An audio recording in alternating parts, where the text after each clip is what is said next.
1370 గ్రాముల వెన్నకు ఎంత నెయ్యి వస్తుందో చూద్దామా.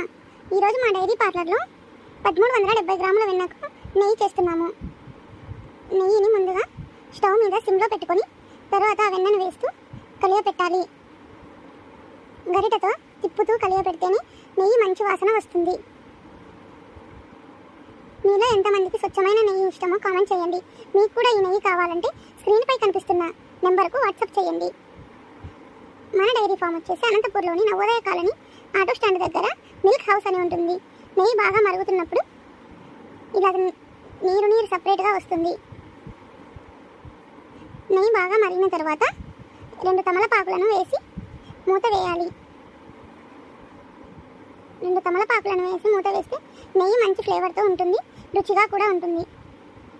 1370 గ్రాములకు మనకు 1000 గ్రాముల నెయ్యి వచ్చింది.